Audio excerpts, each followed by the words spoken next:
அனைவருக்கும் வணக்கம். உங்கள் உயிர் தமிழ் டெக் சேனல் மூலிமா ராகம் சமையல் ஸ்பெஷல். இன்னைக்கு நல்ல ஒரு சுவையான, அருமையான, எல்லாருக்கும் பிடிச்சமான ஒரு ரெசிபியோடு வந்திருக்கேன். பார்த்தீங்கன்னா இன்னைக்கு நம்ம செய்ய போகிறது மாங்காய் சாதம். ரொம்ப சிம்பிளாக எப்படி மாங்காய் சாதம் செய்யலாங்கிறத இன்னைக்கு சொல்லித்தரப்போகிறேன். முடிஞ்ச அளவுக்கு பாருங்கள். இந்த சேனலில் நீங்கள் சப்ஸ்கிரைப் பண்ணாதவங்களாம் சப்ஸ்கிரைப் பண்ணி வச்சுக்கோங்க. முடிஞ்ச அளவுக்கு பெல் பட்டனையும் அழுத்தி வச்சுக்கோங்க. அப்போ தான் புது புது ரெசிபியோடு உங்களை நான் தொடர்பு கொள்வேன். அப்போ உங்களுக்கு நல்ல யூஸ்ஃபுல்லாக இருக்கும்.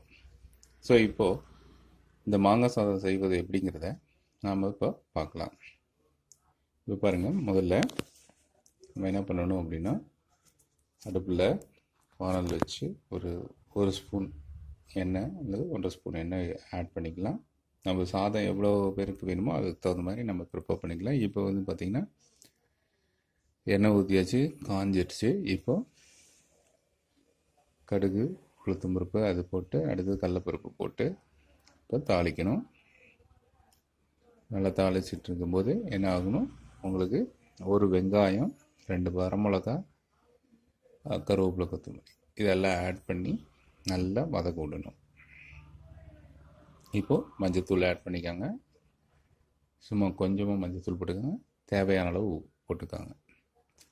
போட்டு நல்லா வதங்க விடுங்க.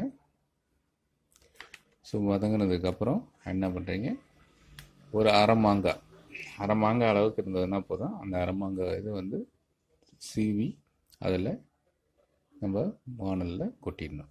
கொட்டிட்டு இப்போ பாருங்கள் நல்லா வதங்கிடுச்சு. ஸோ நல்லா வதங்கினதுக்கப்புறம் சுடு சாப்பாடு கொஞ்சம் ஆற வச்சுட்டு, நல்லா உதிரியாக இருக்கிற மாதிரி அப்படியே எடுத்து போட்டிங்கன்னா கொல கொலன்னு ஆகிடும். கொஞ்ச நேரம் ஆற வச்சுட்டு, உதிரியாக ஆற வச்சுட்டு அதுக்கப்புறம் போட்டிங்கன்னா உங்களுக்கு சாப்பாடு பிரிஞ்சு இருக்கிற மாதிரி இருக்கும். நல்லா அழகாக இருக்கும், சாப்பிட்றதுக்கும் டேஸ்ட்டாகவும் இருக்கும்.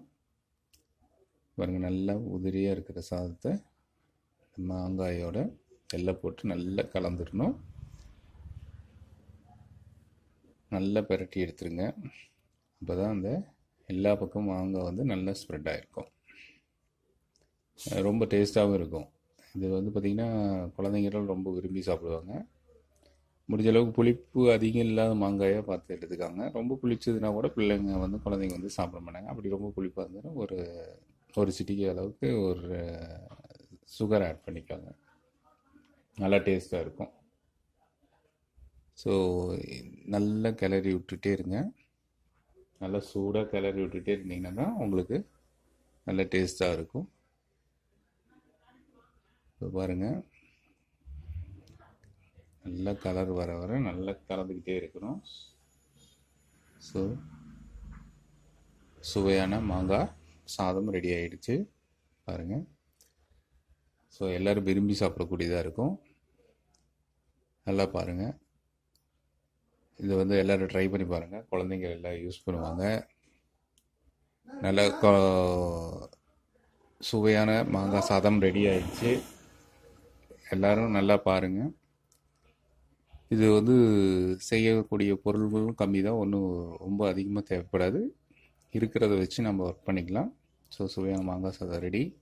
என்னோடய உயிர் தமிழ் டெக் சேனலில் ராகம் சமையல் ஸ்பெஷல். இன்றைக்கி மாங்காய் சாதம் செய்வது எப்படிங்கிறத நம்ம பார்த்துட்டோம்.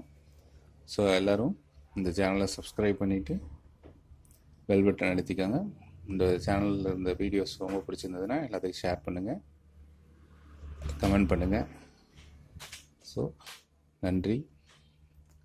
நீங்கள் பார்த்தது அனைவருக்கும் எனது நன்றி தெரிவித்துக் கொள்கிறேன். வணக்கம்.